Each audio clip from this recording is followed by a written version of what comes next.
自己需要です。受けてくれたのは50代女性まさこさんです。まさこさんは今回にゃんちゃねは2回目で、1年前の1回目ではまさこさんの空が曇り空だったという内容でした。その後いろんな講座を受けて自己需要に特化した講座にたどり着き、現在受講中だそうです。今回のチャネリングではこの自己需要の講座の様子が出てきます。それでは早速どうぞ。いかがですか、最近。はい、最近はぼちぼちちょっと今自己需要に特化してちょっと今やってます。素敵ですね。そうですか。もう自己需要をしないことには先に進めないんだなっていうことが分かったので、ちょっと自己需要を今お勉強中です。去年見ていただいてから、その通りだなって思いながらも、なかなかでもこう変われない自分もいて、もう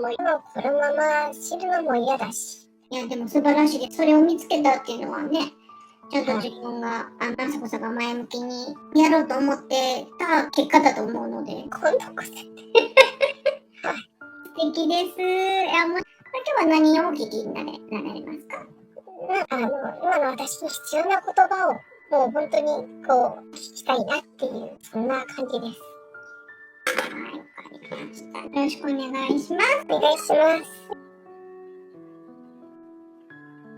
まさこさんは森にいますよ。フクロウの鳴き声がしてて、木がいっぱいあって、まさこさんが三角座りして座ってるんですけど、蝶々が飛んでて、蝶々だなと思って見てます。この森がそんなに明るいっていうわけではなくって、ごめんなさいね、まさこさんの気持ちがそこまで晴れてるってわけじゃない。森は平和なんです、とっても。本当は木と木の間から木漏れ日も差してるし、蝶々も飛んでるし、フクロウの鳴き声もどっかからするし見えないんですけど、でもまさこさんの気持ちがその周りの本当は平和な景色にじゃあ合ってるかって言うと合ってなくって楽しくないみたい。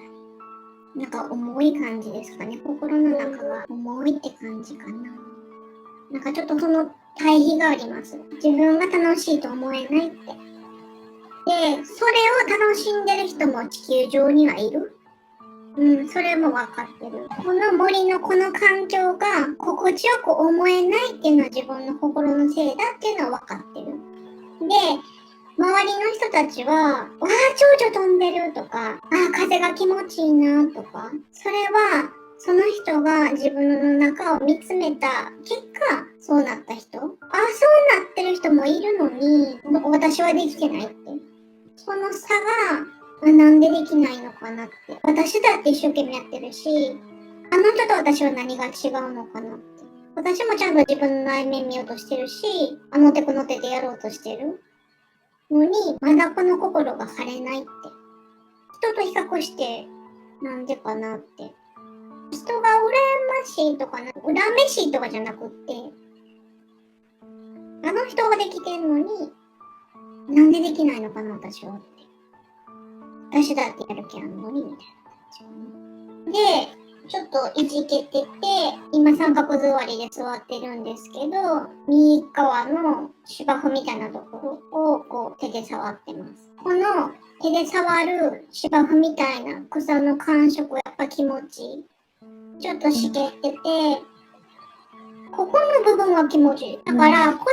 境を全然楽しめてないわけじゃない。楽しい時があってあるので、ただその本当に心の底から、太陽は気持ちいいなとか、風が本当に気持ちいいなとか思えてないっていうのが泣いてます。どうしてもできないって。で、そこで泣いてる時に、まさこさんの左後ろ、典型的な神様みたいな人が白い服着て白い中にひげがあってみたいな的な神様です。神様みたいな人は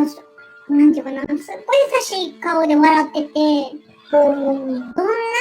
もお見通しっていうか、どんな状況もいいよって言ってくれる人。神様はどんなステージの人、どんなに泣いてる人でも受け入れてくれるみたいな人かな。雅子さんの左肩を神様の右手がポンポンってしました。もういいよって。これも学びって。自分でいろいろもがいて模索する。それも学びって。で、こういう風にいくら頑張ってもできない人の苦しさ。その本人が体験しないとわからないから、苦しいかもしれないけど、このステージを味わうっていうのも人生経験の一つだって。でもそこはもう十分に感じたって。もうそろそろ抜け出してもいい頃だってから、もう次に行きなさいって。雅子さんは神様見えないみたいです。でもポンポンってされてたの分かったみたいで、今顔を上げて、神様がね、ちょっと指さしてるんですよ。森のもうちょっと、左奥。ある一点だけがすごい明るくって、なんかね、森の音楽書いてあるじゃないですか。はい。秋とか、なんか動物ウサギもあとにもいる。他の動物が、なんかこう、バイオリンとかも弾いてるし、真ん中に焚き火と、なんかまあ楽しそうなんですよ。で、みんな手拍子とかして、何あれみたいな。行ってみようかな、みたいな。で、こう、木のこう影からこうやって見るんです。みんなその焚き火を囲んで楽しそうにしてて、タヌキがバイオリン弾いてます。すごい思い思いみたい。別にみんなが踊らなくてもいい。踊りたい人は踊ればいい。そこの空気に全然入っていけない人とかもいるけど、ただそのここの雰囲気の中に、まあ、隅っこの方にいさせてもらうみたいな感じ。はい。あんなタヌキほどめっちゃウキウキして踊るような気分でもないけど、焚き火の光を当たりながら、そのにいさせてもらうウサギもいれば、小鳥さんが木の枝に止まっているんですけど、大合唱の中に、入っていけるかっていうわけでもないけど、ちょっと声出してみようかなみたいな感じで、ちょっと歌ってみたら、タヌキがリーダーかな。タヌキリーダーさんが、すごい、この中の状況よくわかってるみたいで、小鳥が今、勇気を出して歌ったっていうのがすごいわかるみたい。それをつかさずキャッチして、わー、綺麗な声でし歌えますねっていうのをみんなに紹介してます。紹介したら他の人たちはまあ自分のことで精一杯なので、わからないんですけど、そう言われてみたらすごいですね。基本的に心優しいので、わーすごいっていうのをその小鳥さんに向かって称賛して、小鳥さんが自分はこの楽しさにちょっとつられて自分出してみようかなみたいな感じで歌ったんやけど、なんか思いがけずにみんなが注目してもらえるような感じで、わあ嬉しいって。自分も他の人に褒められる部分があるんだなって思いがけなく褒められて泣いてます。この小鳥さんが。なんていうかな。自己肯定感が低いんやと思う。自分が自分を褒めてないから、自分にこんなに価値があると思ってないから、たまにね、褒められるっていうことをしたとしても、それをスルーしてしまうというか、どうやろうとか、みんなの政治やろうとか、そんな思ってないのに言ってくれてんねんなとか、自分でその称賛の声を取られへんみたいな。っていう世界をこの人は作ってたっていうね。息苦しい、辛い世界。自分が愛されてないっていう世界を自分で作ってたって。結局は自分次第やったってことですよね。っていうことに気づけたみたい。小鳥さんは自分が認められないってずっと思ってたけど、自分が自分を認めてなかっただけなんだな。本当はこの世界は愛があった。自分に気づかせてくれる人がいっぱいいたのに、受け取ってなかったのは自分だったんだなって、気がついて泣いてます。で、ここのグループはすごい楽しくやってるっていうこと。タヌキを筆頭にね。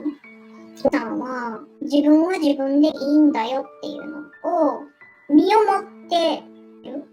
たぬきさん自身はすごい楽しそうにしてはるし、すごい楽しそうにしながら音楽弾いてるんですけど、この人すっごい周りがちゃんと見えてる人で、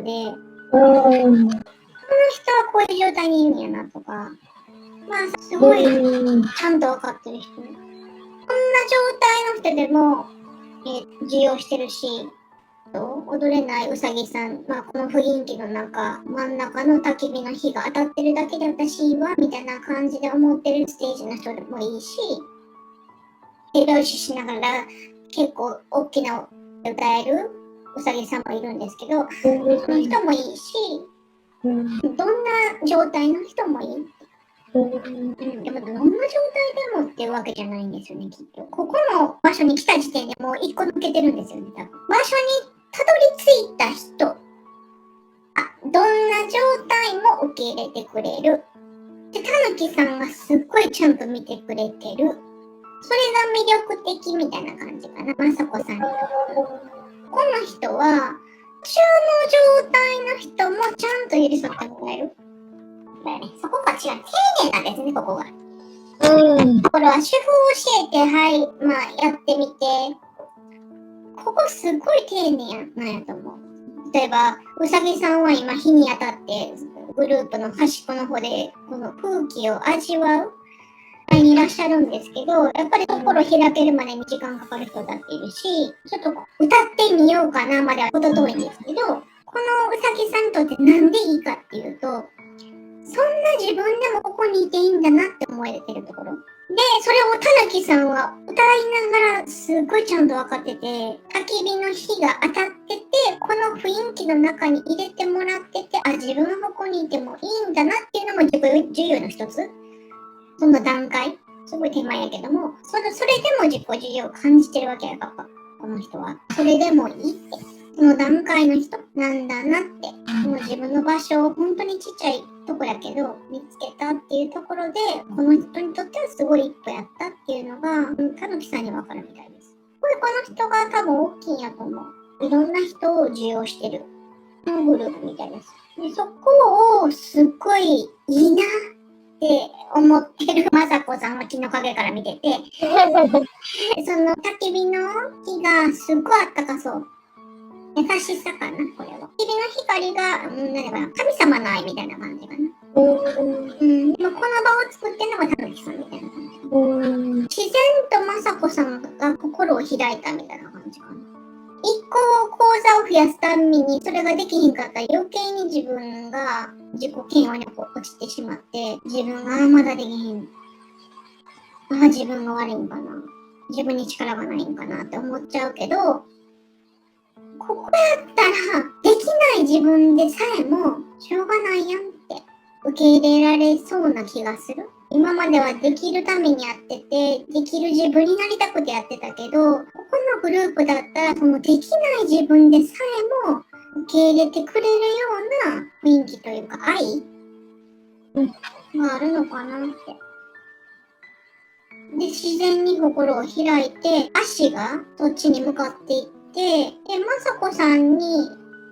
焚き火の火が当たったなぐらいのとこに来た時に、たぬきさんが気づいたみたいで、おいでおいでってしてみます。ここの場所に来てくれた人はみんな基本的にウェルカムやから、おいでおいでって。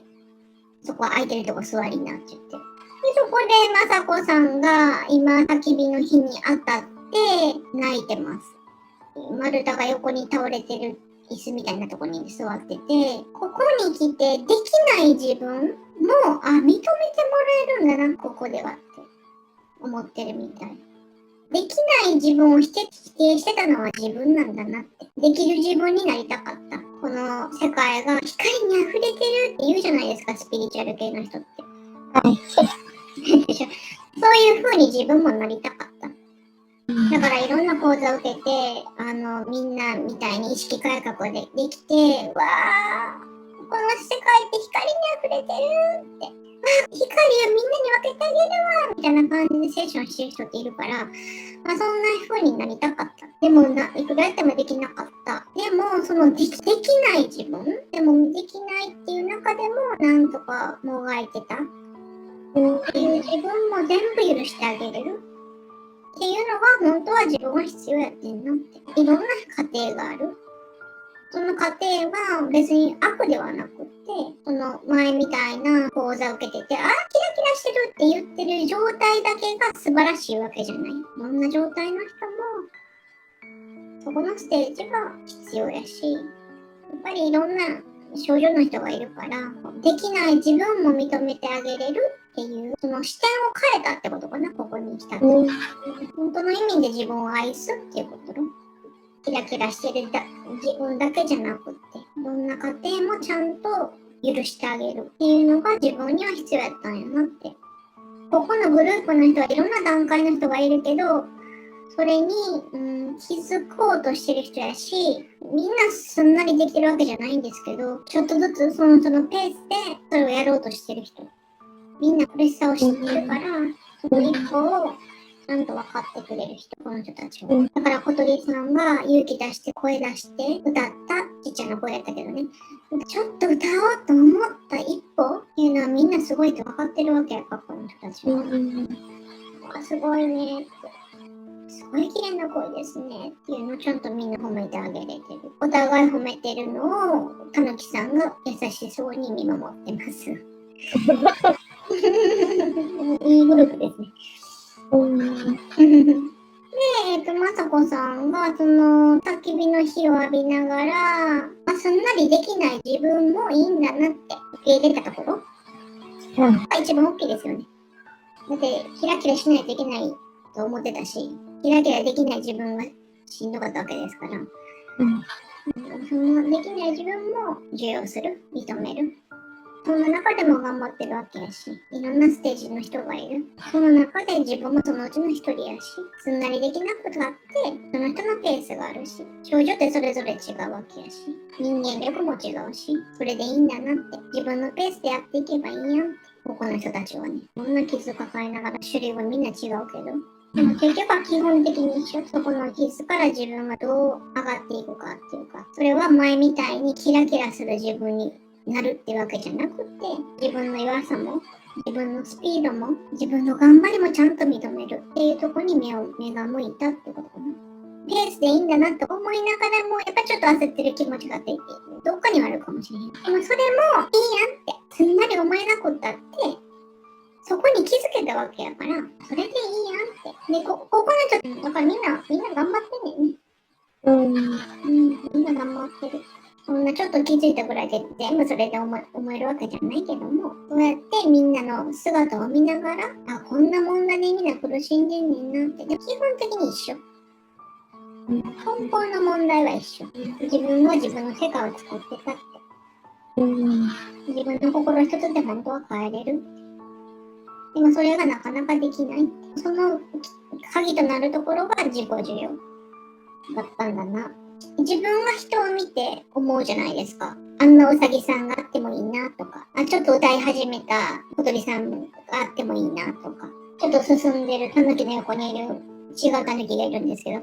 タヌキさんは結構歌えてるんですけど、そんな人もあっていいなって。どんな人でもいいって。自分が他人に思うように、自分だって同じ。自分もちゃんと自分に優しくする、他人にやってるみたいに。他人を許せるんだったら自分だって許せる。だってワンネスだから。で、今ちょっと慣れてきたみたいで、まさこさんが歌いはしないんですけど、手拍子はするようになってきて、そのグループの一人がなんか、急に、タヌキの横にいたキツネが喋り始めたんです。なんか自分のみんな上みたいなのを喋り出したみたいな。キツネさんちょっとしんどいみたいで、基本的にしんどい人がここにいるみたいなので、こんなしんどいことがありました。ここの出来事からなかなか抜け出せなかったって。例えば誰かを許せないとかね。こんな辛いことがあって、どうしてもやっぱ被害者意識が出てしまうから、本当はそこからなれば卒業できるんですけど、あまりにもその出来事がしんどかったもんやから、どうしてもやっぱりしんどいが先に立ってしまうし、こんなことがなければ自分はもっと前向きに生きれたのにとか、この一言がしんどかったとか、自分の人生雨ばっかしとかね。っていうのを泣きながら喋ってます。で、それを喋ってて、やっぱりみんな気持ちわかるから、隣に座っているうさぎさんとかが仲さすってあげたりするんです。で、そのことを言う場はなかったって今まで。まさこさんもわかるわかる。私だってそうなってたなっていうのを他人を見て自分がわかるみたいな感じ。客観的に自分を見れるみたいな感じ。違う問題で悩んでんのに、やっぱり思考パターン似てるから、やっぱり他人に目が向いてるので、そうやって他人事じゃないような感じで聞いてます。キツネさんもそれ以上喋られへんみたいで、まだちょっと途中の段階ですね。自分の見えの上を喋ったっていうことが、この人にとっては大きな一歩やったから、ここで今は精一杯やから、泣いたまま、座りはりました。ちょっと胸がいっぱいになっちゃって泣いちゃったみたい。でも、たぬきさんはそれを見て、感情移入して泣くとかじゃなくて、喋れたねって。それも大事な一歩やったねって。今は、誰にも喋れなかった、その悲しさとか辛さとかを吐き出せてよかったねって。ここにいる人たちは、それが本当に自分のことみたいに痛いように分かる人たちだって。それをちゃんとお互いに受け止めてもらえる人に話すっていうこと。話してもらえた人は、あたかも自分が喋ってるような、自分を客観的に見れるという感じになってます。グループの良さですよね。喋る人も聞く人もお互いにとって学びのあるグループ。キツネさんが座って、ちょっと落ち着きはりました。ここで喋ってよかったなって。自分の気持ちを分かってもらえる人ってそんなにみんなじゃないから。やっぱりここにいる人っていうのは、まさこさんみたいに、ちょっとの間、膝を抱えて泣いた人やから。だからこそ、喋った人のしんどかったっていう気持ちがわかる。ここに来たっていうのは、人と比べるとか、人のせいにする。これがなければ自分をもっとうまくいけたのに、人を責めるというか、他責するとか、そういったのをちょっと抜けた人が来るわけやから、そうじゃないねんなって。この世界は自分で作ってんねんなって、どこかしら分かってる人。どうしてもやっぱそういう人でも、自分のしんどかったっていうのを一回受け止めてもらわないと前に進めなかったりするから、受け止めてもらえたっていうのはすごい良かったみたいです。その過程をたぬきさん分かってるから、よかったねって、この一歩も大きかったねって。でもそれはこのグループやからこそできたって。こういう場をたぬきさんは作りたかったよね。まさこさんは今このグループに入ってきたばっかしなので、人に話すっていうところは今の段階ではしてないんですけど、なんかすごいなって。やっぱり人に話すってすごい勇気がいることやから、このグループを信用してないといけないとか、ある程度自分の中で整理してないと話せなかったりするし、その一歩生きはった人なんやな、すごいなって。その一歩生きはった人の勇気を見て、すごいジーンと来てるみたい。このキツネさんの一歩をみんながすごい温かく見守ってくれているグループやから、自分もそうやって、すごいなって思ったし。だからその自分の一歩も大切にしてあげたらいいんやなって思ってるみたい。だから、すごいいいですよね。人を見ながら自分のこともちゃんと自由できるから。だからここで初めて自分を受け入れるっていうか、自分の弱さを受け入れるっていうか、この一歩を大事にするっていうところもちゃんと大事に思ってくれるこのグループの中にいて、まさこさんはこれでいいんだなって、遅いと思ってたけど、人それぞれやんなって。やっぱり今まではできる人ばっかしに目がいっちゃってたから、本当だったら今までまさこさんが受けてた講座の人とかって、できへんなって思ってる人がいっぱいいたかもしれへんし、すごい悩んでる人がいっぱいいたかもしれへんのに、そこには目がいかずに、キラキラしてる人ばっかしが目いっちゃってて、だからここのグループの中にいて、このスピードですんなりできない人も、人が頑張ってるように、自分も自分なりのペースで頑張っていけばいいんだなっていうのを見せてくれてるみたい、他の人が。その時にちょっと落ち着いたみたいです、まさこさんが。まさこさんの中で、今までの講座を受けてキラキラーっとしてる人が完璧な状態なんです。自分から見たらキラキラしてたかもしれへんけど、そのキラキラしてる人がって結局は途中段階の人やから、その人かってもっと足りひんところかってあるから、ずっと何かしらに気づいていく段階の人やけど、結局完璧なんかないんですよね。だからどこ行ったって自分に OK 出してあげられへんかったらずっとしんどいし。だから逆にどの状態だって自分に OK 出してあげたらもう完璧なんですよね。そこでいいって。自分でいいって。その時に初めて安堵感があるっていうか、焦燥感がなくなる。今、たぬきさんが指揮者が持ってる棒を持っててみんなで合唱するみたいです。大きな声で歌う人もいれば、歌うのってどうやろうっていう人もいれば、歌っていいんかなみたいな人もいれば、いろんなタイプの人がいるんですけど、それでもいいみたいな感じでみんなで歌ってます。で、歌っていくうちに生きるって楽しいなっていうか、もっと輝かないと楽しめないと思ってたけど、本当に楽しもうと思ったら今の自分でいいっていう、自分に許可を出すっていうことをすれば楽しめるんだなっていうのが分かったっていう感じかな。そうだよって言って、たぬきさんが。指導を振ってます。そうだよって。視点が違ったよみたいな感じ。それに気づくための講座みたいな感じかな。自分で自分に OK を出す。自分のいいところも認め、自分の足りてないって思うところも認め、自分に許可を出す。それこそが、安堵が広がる自分の世界を作るっていうことだよって、ここに気づけたっていうのはすごい大きな一歩やったって。でもそれがなかなか自分では気づけないから、このグループを作って他人の一歩進む姿を見て自分に置き換えて考えるグループかな。だからすごいまさこさんが今嬉しいと思ってるみたいです。急がなくていいから。それを自分も思えてるし、主催者の人も思えてる、たぬきさんがね、思えてるし、その参加者の人もそれに気づき始めてるし、気づき始めてるっていうのはまさこさんも一緒やし、周りの人が早かろう遅かろうが、それはそれでいいんだなっていうのが分かってる。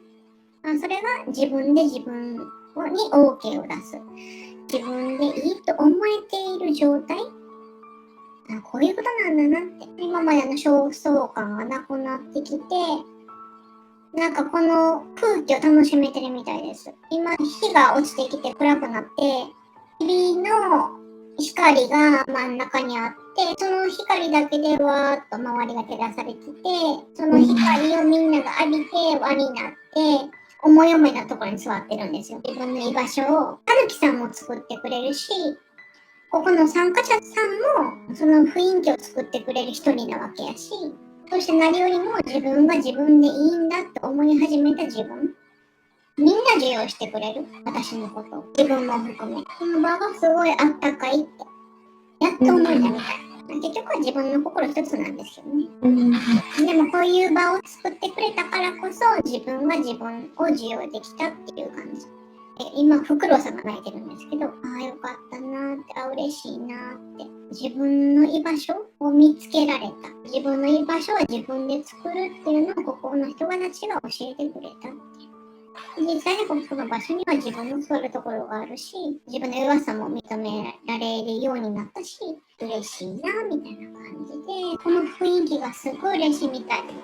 すごい優しさで溢れてる場所なんですけど、ここは。愛ですよね、愛の場所。オーガナイズしてるのはたぬきさんかもしれへんけど、結局は神様の愛みたいな感じ。神様の元々の愛が、たぬきさんを通してこの場を作ってくれたみたいな感じかな。まさこさんはこの場で頑張っていこうって。この場だったら、今までできなかった自分を受容するっていうのができるかもしれない。それは、コウさんがなんか書いてます。で、参加者の人と喋ったり、なんかワークかな、学校みたいですね。内面見る学校みたいな感じ。たまに涙流しながらやってます。やっぱりちょっと死ぬところを見ないといけないわけやし、やっぱりあれ言われてしんどかったなとか、自分は平気やと思ってたけど、ちょっと辛かったんやなとか、それさえも知らんかったなとか、自分の心に気づくってすごい難しいみたい。過去のことやし、ちっちゃな時とか、大きくなってから誰かに言われてるとか、自分はすごく気張ってたし、こんなん言われたって言ってちょっと反発する気持ちかったし、鎧を被ることによって、その飛んでくる槍をバーンってやってたつもりやったけど、いつの間にかその槍が本当は透明になってて、心に刺さってたみたいな感じ。でも自分はもう鎧を被ってるもんだから、心の中に刺さっている矢が見えない。鎧をかぶってて頑張ってた。もっと良くならないととか。あんなん言われたって、私はこうやって思うし、思おうとしてるだけなんですけど、本当にしないといけなかったことは、自分ってこんなに傷ついてたんやなって。多分それを気づくところから、鎧を一個一個こう脱いでいくためには、心に刺さっている槍を自分で認めるところからやらなかった。気づいたら私の心って血を出しているとか、この槍をすっごい頑張って抜こうとしてもなかなか抜けないわとか、刺さってるとも思ってもなかったのに、こんなに突き刺さってるとか、でその突き刺さってた結果、自分のインナーチャイルドが泣いてるなとか、それさえも気づかへんかったとか、でそれを見ようとせずに、表面上、例えばブロック返すと自分がなんとなく思ってた、悪いと思ってた出来事を表面上変えたとしても、それは表面上なので、うんともすんとも響かへんし、まず自分が矢が刺さっているっていうところを認めないと無理ですよね。そのワークをし始めてから、まさこさんが、その鎧の中の自分のハートがどういう状態であるのか。どういう矢が刺さっているのか。ものすごい中心に刺さってるかもしれへんし、ちょっとかすったかもしれへんし、その結果、自分のインナーチャイルドがどんだけ泣いてるか、この子は何に傷ついてるのかっていうのを、まず発見するところからやってるんですけど、それを見てすごいびっくりしてます。自分が忘れてたこともあるし、自分は自分の鎧で跳ね返したと思ってたところ、鎧が硬いですから、パンって当たったとしても跳ね返ってたと思ってたのに、実は矢は二重になってて、物質的な矢と透過性のある、心まで勝手に突き刺さる矢と二重になってて、本当はその鎧を突き抜けてきてたり、それを認めてしまうと、立ってられないから、だから見ないでおこうっていうのもあったし、やっぱりその、見ないで解除できるブロックを、っていうのは、やっぱり自分の心を本当に傷ついてる度合いを見たくなかったっていう思いもあったから、無意識的にかもしれないけど選んでたし、だからやっぱりこの講座を選んだっていうのは自分の方ができたって感じ。そのしんどいかもしれへんけど、そこを見てまでも自分は変わりたいって思えたっていうところ。だからもうここのその焚き火の周りに来てるっていうだけですごいみんな偉いんやと思います。ここまでがやっぱりしんどいわけやし。だから今まさこさんはそこの、ステージまでちゃんと来て、この鎧の中のハートを見て、こんなに刺さってるって。自分は強がってて、あの言葉は自分には影響されてない。私って強いからって思おうとしてたけど、矢が刺さってたんやって。で強くなるっていうのは、強がるっていうことじゃなくて、自分の心に矢が刺さってて、それをちゃんと自分でケアできるっていうことこそが本当の強さであるということに気がついたってことかな。自分の心に矢が刺さっているのを見て、そっか、今までここ見てなかったけど、こんなに刺さってたんだなって。で、今、その、インナーチャイルドに声かけてます。ごめんねって。分かってた。スピリチュアル系を学んでたから、インナーチャイルドなんて分かってた。で、やろうともしてた。でもそれは表面上だったって。本当にその子に寄り添おうと思ってたかっていう、その寄り添う覚悟があったかって言ったらそうではなかったし。寄り添おうと思った時点で、やっぱり自分のしんどさを見なあかんかったわけやから、それができてなかったんやなって、本当の意味で寄り添おうとは思ってなかったなって、ごめんねって、自分にはその勇気が今までなかったって。っていうのを、そのインナーチャイルドに説明してます。まず自分が言われてしんどかったんだなって、ああいう出来事があってショックだったんだなっていうのをまず認めてて、認めると、その矢が抜けるみたいです。なんか認めてないと、その矢が抵抗して抜けないから、みんなに抜けてくれないっていうか。あ、自分はこんなこと言われて辛かったんだなって思った時点でスッと抜けるみたいな。認めるっていうのが大事。で、その抜けたところに、なんか白いタオルみたいなの持ってる。なんだろう、ガーゼかな、消毒液浸してるガーゼ。認めて矢を抜いた後に消毒付きのガーゼでちょんちょんちょんとして、いたって言ってますけど。で、インナーチャイルドがそれをちらっと見てて、あ、この人本気でちゃんと今回は直そうと思ってんねんなって思ってみたい。で、それを続けるっていうのが今回の講座の一部みたいです。認めて、抜いて、自分で消毒液つけるみたいな。それを続けていったら、今度は時間が経ってかさぶたができるみたいです。日にち薬っていうか、時間が解決してくるみたいな。それで矢が刺さってる状態で日が経っても全然家はしないんですけど、自分をちゃんと抜いて認めて、ちゃんと消毒液でちょんちょんちょんってした後は、あとは日にちで薬みたいな。で、そのインナーチャイルドが、そうですと。そうしてほしかったって。それを待ってたって。今のまさこさんはそれをしてくれない。その子は自分ではできへんかったみたいやから。まさこさんがそうやって今地道に続けてるじゃないですか。その子が、あ、この人ほんまに今回やってくれんねんなと思って、私も手伝いますみたいな感じで。その子はお手伝いするしかできないんですけど、消毒液浸したガーゼの新しいやつを、まずこれからだと、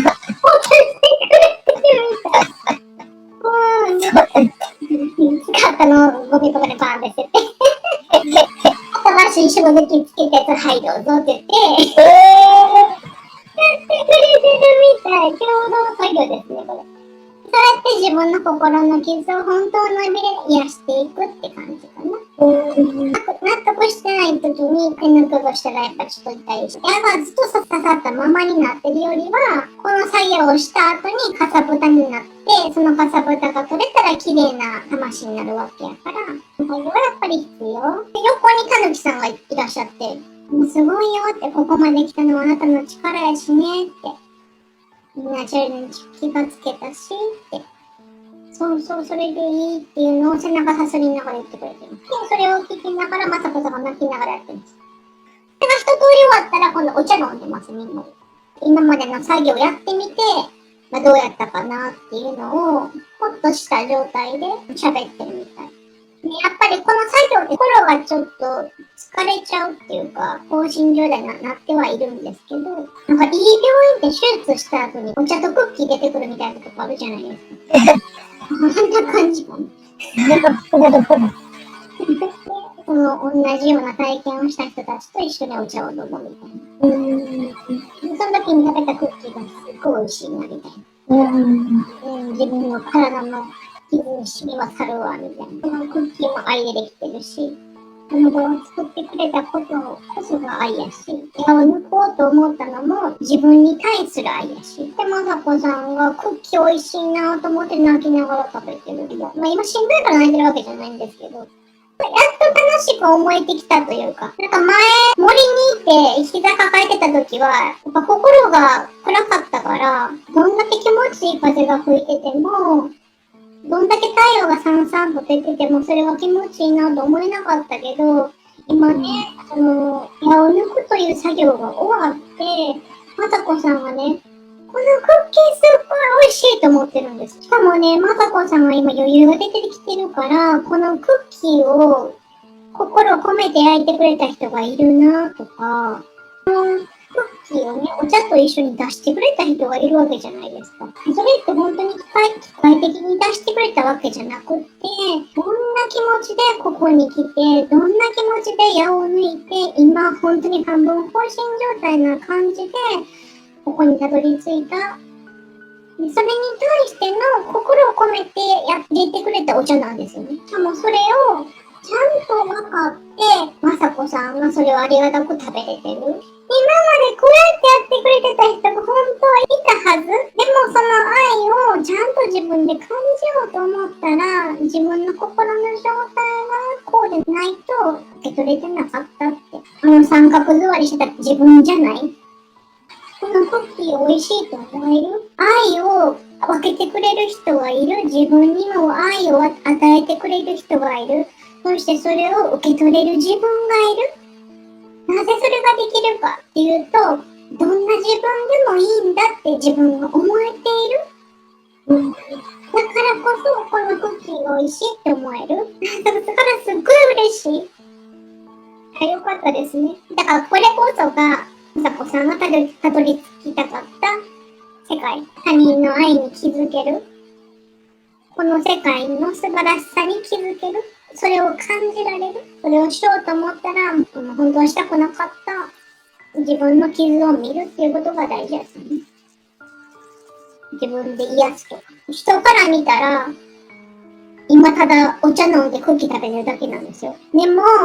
まさこさんはこんなクッキーが美味しいと思えるその凄さを今分かってるからよかったなって言って泣いてます。これがどうしてもできなかった。で、そのゴールさえもその種類が間違ってたというか、認識が間違ってたというか、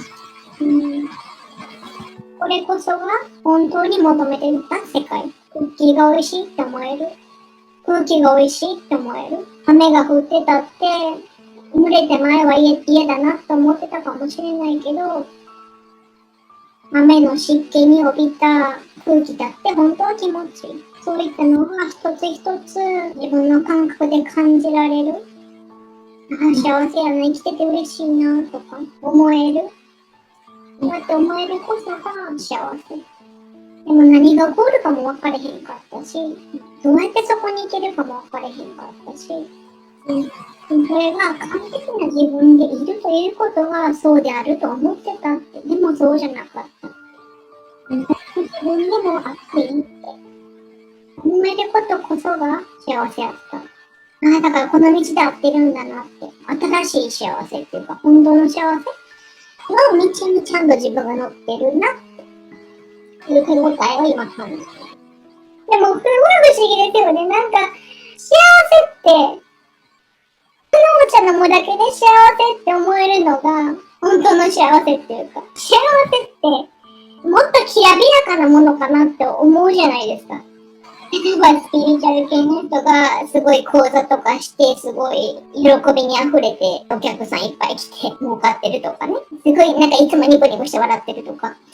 なんかそういうのが幸せ。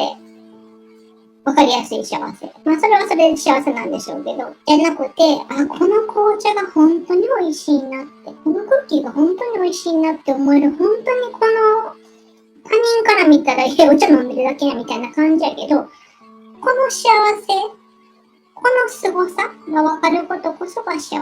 なんやなって。それを積み重ねた結果、その凄さを分けてあげれる人がタヌキの役になる。だからスピリチュアル系で本当にそうやって講座やってる人はそのタヌキさんのレベルにまでなってるんかもしれないです。すぐにはタヌキになれないかもしれないけど、これでいい。だって一足飛びにタヌキなんかなられへんから。前はなんか何か講座を受けて、急にタヌキになれるかなと思ってたとこもあったんですけど、一歩一歩やな。で、